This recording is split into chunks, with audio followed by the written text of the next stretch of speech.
Lo que llamamos realidad es, en términos técnicos, una alucinación controlada. Creemos tocar la estructura sólida del mundo, pero solo estamos interactuando con una interfaz de usuario. La verdadera arquitectura permanece oculta. De hecho, biológicamente, somos incapaces de vivir en el presente. Nuestro cerebro tarda 50 milisegundos en construir esta simulación. Lo que creemos ver ahora mismo ya pasó. No somos observadores directos, somos viajeros del tiempo atrapados en un retraso perpetuo, aislados del código fuente. Pero el sistema no es perfecto, tiene grietas. Hoy vamos a ver qué hay detrás de esa interfaz y cómo podemos usar esos fallos para acceder a la verdadera estructura. El cerebro, el piloto de nuestra conciencia, vive encerrado en una bóveda de hueso. Flota en oscuridad perpetua. No tiene ventanas, no tiene acceso directo a la luz, no toca nada, está aislado en un tanque de fluido a temperatura constante. Lo que experimentamos como mundo real no es una transmisión en directo, es una reconstrucción. Nuestro cerebro recibe impulsos eléctricos a través de cables de carne, el nervio óptico, el auditivo, y como un artista desesperado en una ubicación oscura, pinta un cuadro tridimensional para que la conciencia pueda navegar. Lo que llamamos realidad es, en términos técnicos, una alucinación controlada. El doctor Jacobo Grinberg, antes de desaparecer en el misterio, dedicó gran parte de su trabajo de laboratorio a medir esta construcción. Quería saber cuánto tarda el cerebro en fabricar esta alucinación que habitamos, y encontró un número, 50 milisegundos. La implicación filosófica de este hallazgo es devastadora. Biológicamente, somos incapaces de vivir en el presente. Somos viajeros del tiempo atrapados en un delay perpetuo. Cuando vemos a alguien sonreír, esa sonrisa ya ocurrió hace 50 milisegundos en el mundo real. Cuando creemos tocar un objeto, el contacto físico pertenece al pasado. Nuestra conciencia siempre llega tarde al evento. La realidad energética, lo que los místicos llaman el ahora, es algo que biológicamente no podemos tocar. Pero el problema no es solo temporal, es un problema de ancho de banda. Y aquí es donde la arrogancia de nuestro intelecto moderno se desmorona.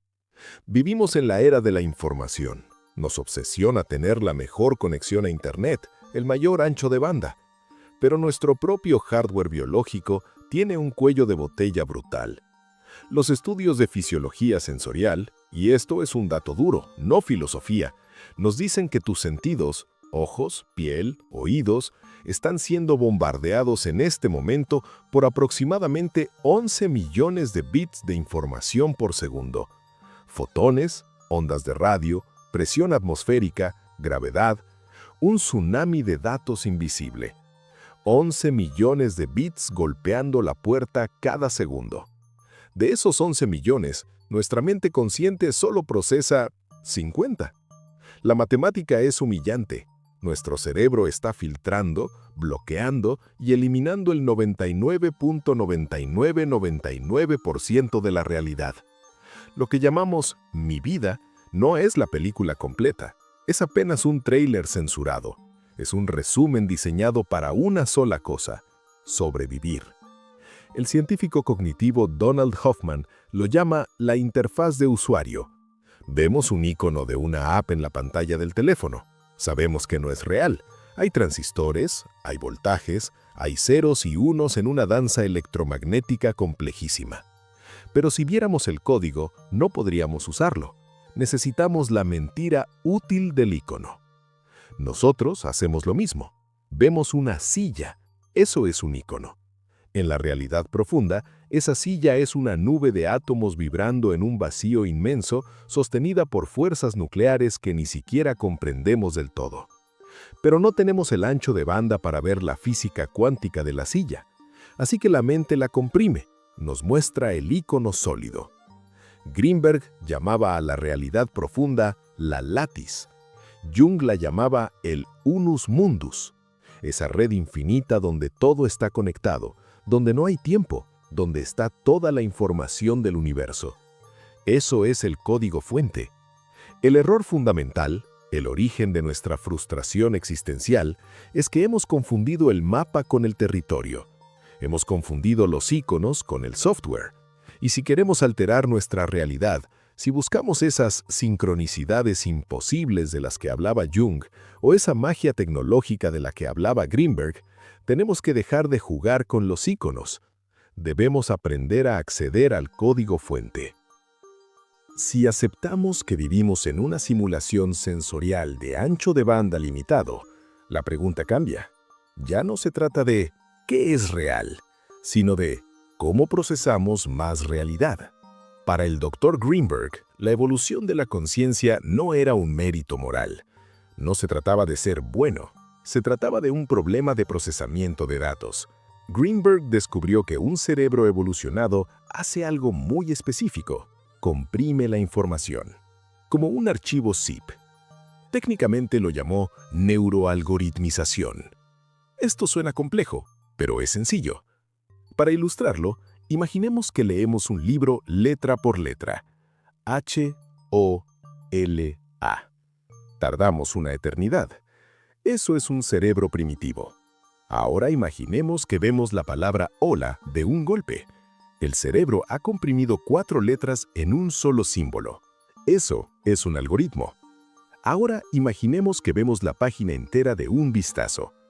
Ahora imaginemos que vemos el libro completo, con todas sus emociones y significados, en un solo instante de comprensión absoluta.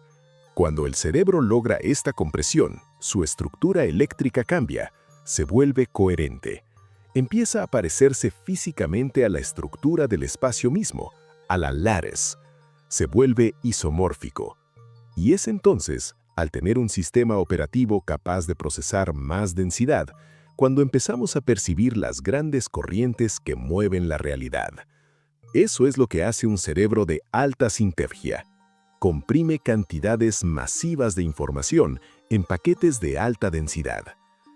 Greenberg decía que la conciencia se expande cuando nuestro cerebro deja de ver partes, sillas, mesas, personas separadas, y empieza a procesar patrones de interconexión.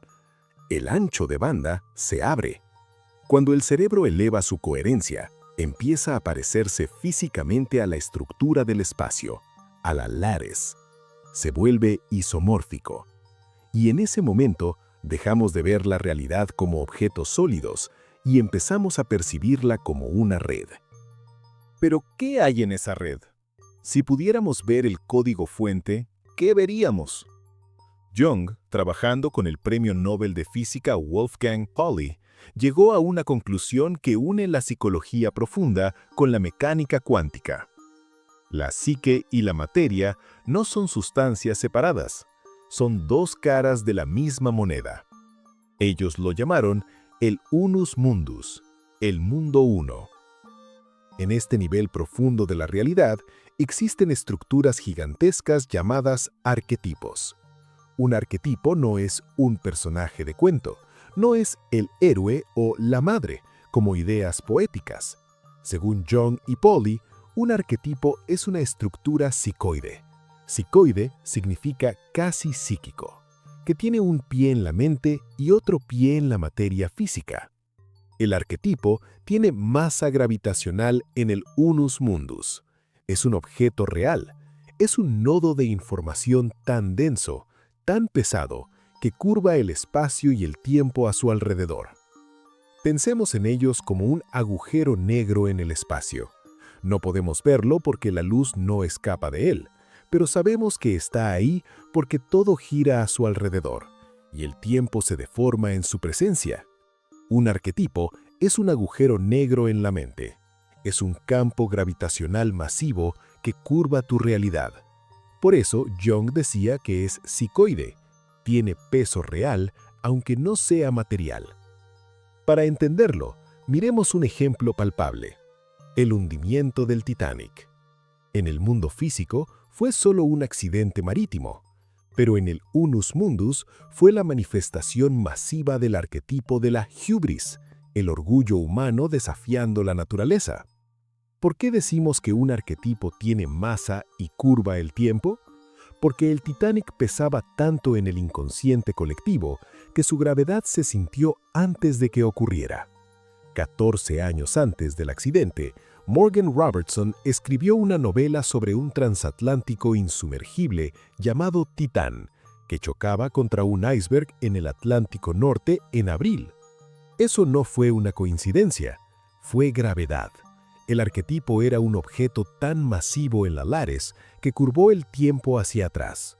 Robertson no imaginó el futuro, simplemente captó la onda gravitacional de un evento que ya existía en el plano psicoide. Veámoslo así. La Lares es el océano de información. Los arquetipos son corrientes submarinas gigantescas, vórtices de energía que han existido millones de años antes que nosotros. El guerrero, la madre, el sabio, no son roles que interpretamos, son vórtices de energía que preexisten a la humanidad. Son los programas maestros, los algoritmos de máxima densidad que ejecutan la historia humana. Y aquí reside el error técnico de la llamada manifestación moderna. Se nos dice que creemos nuestra realidad, pero el ego humano, esa pequeña interfaz de usuario que procesa 50 bits, carece de la potencia para crear universos. Lo que realmente hacemos, cuando la magia funciona, no es crear, es conectarnos a uno de estos programas maestros. Pero esta conexión conlleva un peligro mortal. Imaginemos que intentamos descargar un software de la NASA en una calculadora de bolsillo, o que intentamos canalizar la energía de un rayo a través de un cable telefónico. El sistema no aguanta. El hardware se funde. Jung llamaba a esto posesión arquetípica. Cuando un psiquismo no preparado toca el poder crudo de un arquetipo, no lo dirige, es inundado por él. Es arrastrado por la corriente. Es el origen del fanatismo, de la megalomanía, de la pérdida de contacto con la realidad humana. El individuo no integra la energía, es devorado por el algoritmo. Entonces, ¿cómo lo hacemos bien? Necesitamos el poder de los arquetipos para alterar la realidad, pero nuestro hardware biológico corre el riesgo de quemarse si intentamos una conexión directa. ¿Cómo nos conectamos a la red sin destruir el router? La respuesta está en el glitch, en el fallo del sistema. Porque aunque nuestro cerebro filtra la realidad, a veces el filtro falla. Y cuando falla, ocurren las sincronicidades. Ahora entendemos que vivimos en una red de información perfecta, lattice, curvada por fuerzas gravitacionales masivas, arquetipos.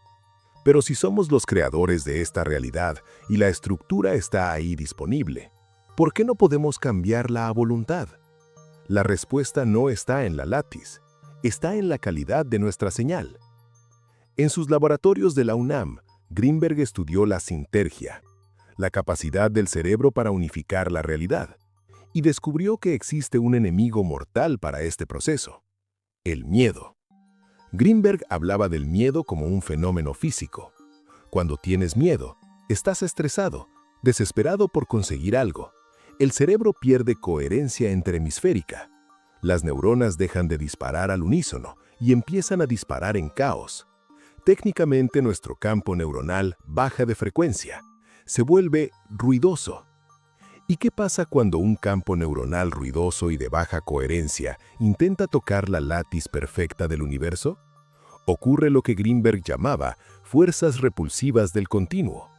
La lattice, el tejido del espacio-tiempo, es un sistema de coherencia perfecta, de orden absoluto. Cuando un campo neuronal humano intenta interactuar con ella desde el caos, la ansiedad o la incoherencia, el sistema no lo procesa, lo rebota. La vibración es incompatible con la estructura que se intenta penetrar. Imaginemos una radio. La emoción es el volumen. Se necesita que sea alto, pero el miedo es estática. Si subimos el volumen a una radio con estática, solo obtenemos más ruido. Se necesita volumen alto, pero señal limpia. Carl Jung, al estudiar miles de casos de sincronicidad, notó un patrón. Las coincidencias imposibles casi nunca ocurren en estados de apatía. Ocurren bajo estados de alta carga emocional. Para Jung, la emoción es el combustible, es la corriente eléctrica. Podemos tener la mejor computadora del mundo, nuestro cerebro, y el mejor software, el arquetipo. Pero si no lo conectamos a la corriente, emoción, la pantalla no se enciende. La frialdad intelectual no mueve la materia. El universo responde al voltaje emocional. Greenberg lo probó en su experimento más famoso, el potencial transferido. Metió a 2 personas en cámaras de aislamiento separadas, jaulas de Faraday blindadas electromagnéticamente. Quería ver si cuando estimulaba el cerebro de uno con un flash de luz, el cerebro del otro reaccionaba a distancia. Y descubrió que la conexión no funcionaba con cualquiera. No importaba cuánto se concentraran intelectualmente. Solo funcionaba si los 2 sujetos sentían empatía, si había una conexión emocional real, una sensación de unidad. La señal atravesaba el metal y el espacio instantáneamente. Si había frialdad o indiferencia, la señal moría. Según Jung, necesitamos emoción para activar la máquina, pero Greenberg dice que si esa emoción es miedo o ansiedad, la máquina no funciona. La mayoría de la gente intenta luchar contra sus miedos, intenta pensar positivo. Eso gasta energía y crea más ruido. La técnica de Greenberg es la observación sin juicio. Consiste en convertirte en el observador silente del propio caos. El truco es lingüístico, pero cambia el cerebro. En lugar de decir «tengo miedo», decimos «hay miedo». Pasamos de ser el protagonista a ser el testigo. Esto no es nuevo, es pura alquimia mental. Es exactamente lo que el Kybalión llama el principio de neutralización. Los hermetistas sabían que el péndulo mental siempre oscila hacia el miedo y que es imposible detenerlo por la fuerza. La maestría consiste en elevarse por encima de la oscilación. Al observar la emoción sin ser la emoción, aplicamos la ley de neutralización. Dejamos que la onda negativa pase por debajo de nosotros sin arrastrarnos. No frenamos el péndulo, simplemente nos negamos a oscilar con él. En el momento en que observamos el miedo sin juzgarlo o identificarnos con él, ocurre el milagro neurofisiológico. El cerebro integra la información. El miedo deja de ser ruido y se convierte en datos. Se algoritmiza. La coherencia del cerebro sube. El campo se limpia. Y de repente, esa emoción intensa ya no es un bloqueo. Se convierte en un láser puro. Dejamos de emitir estática y empezamos a emitir una señal clara. Y es ahí, en ese estado de fuego frío, donde ocurre el glitch, donde la látiz deja de oponer resistencia y empieza a cooperar. Hemos llegado al final de la teoría, pero como bien sabían los alquimistas, conocer la fórmula del oro no es lo mismo que tener el oro en la mano. Sabemos que habitamos una simulación con retraso. Sabemos que los arquetipos son las corrientes profundas que mueven la trama. Sabemos que el ruido, miedo, incoherencia, es lo que nos desconecta de la fuente y que la emoción es el voltaje que nos conecta. ¿Cómo se opera entonces esta máquina? No necesitamos un manual de éxito. Lo que necesitamos es recuperar lo que la tradición hermética llamaba la gran obra, adaptada a nuestra comprensión neurofisiológica actual.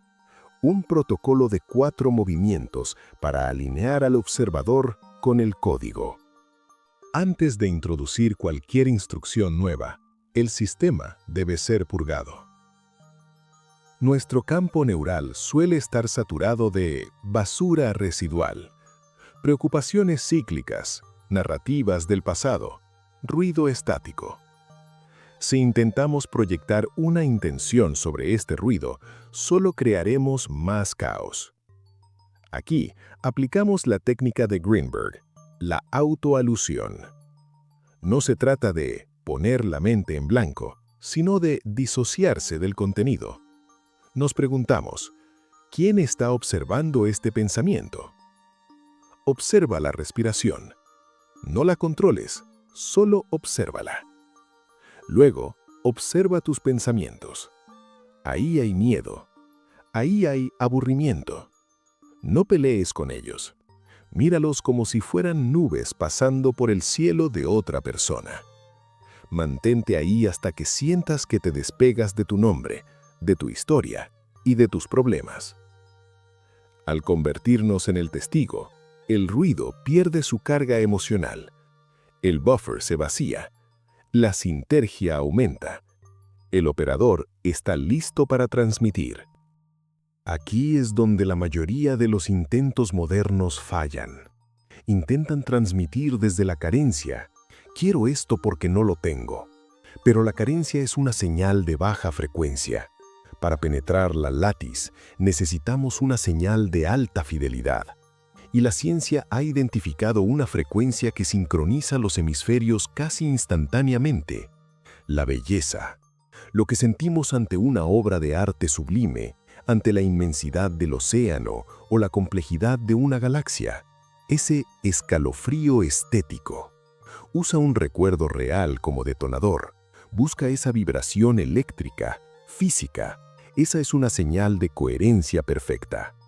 Esa vibración es la onda portadora. Es el canal por donde viajará la información. Sin asombro, no hay conexión.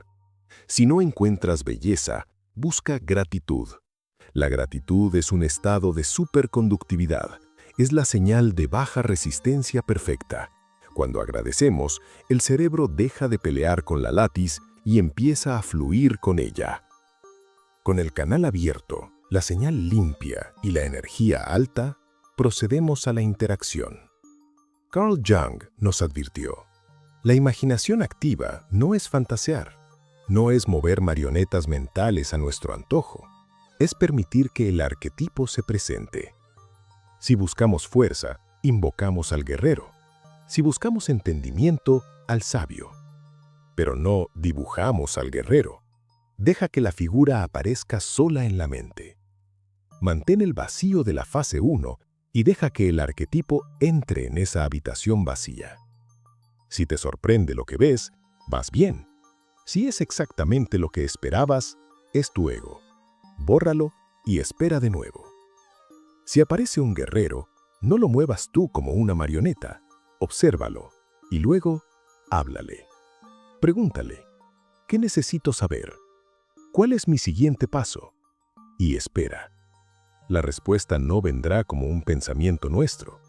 Vendrá como una voz extraña, una voz interna, una certeza repentina o una imagen sorpresiva, una sensación en el pecho que no esperábamos. Entonces hemos establecido conexión. Hemos descargado un archivo real. Cuando recibas la instrucción, acéptala. Siente cómo esa verdad se ancla en el cuerpo. Agradece a la figura y córtala. Visualiza una puerta cerrándose. Nosotros no somos el guerrero. Somos el humano que recibió su espada. No te quedes habitando el arquetipo. Abre los ojos. En este momento, algo ha cambiado físicamente en nuestro cerebro. Hemos creado un nuevo neuroalgoritmo. Hemos colapsado una posibilidad cuántica y la hemos traído a la línea de tiempo de la materia. La realidad tardará un poco en reacomodarse. Recordemos el delay, pero la orden ya ha sido dada. No somos un espectador. Como dijo Jacobo Greenberg antes de partir hacia el misterio, se antoja pensar que el hombre decidió perder el paraíso de la unidad inconsciente para ganar algo mayor, la osadía de crearse a sí mismo en igualdad de condiciones que el Creador. Y una advertencia final. La Lares responde a la vibración, pero la materia responde a la acción. En cuanto abras los ojos, haz una cosa física que corresponda a esa nueva realidad. Un gesto, una decisión, un movimiento que corresponda a esa nueva información. No se trata de productividad, se trata de ritual. Es clavar una estaca en el suelo para decir: esta realidad ahora existe aquí. La simulación es tuya. Deja de mirar la pantalla. Empieza a escribir el código. Gracias de corazón por acompañarme en este viaje al fondo de los símbolos. Les deseo días llenos de significado. Y como siempre, recuerden que los mensajes están en todas partes. El que tenga ojos para ver, que vea. Un abrazo gigante a toda la comunidad de esta biblioteca. Hasta nuestro próximo encuentro.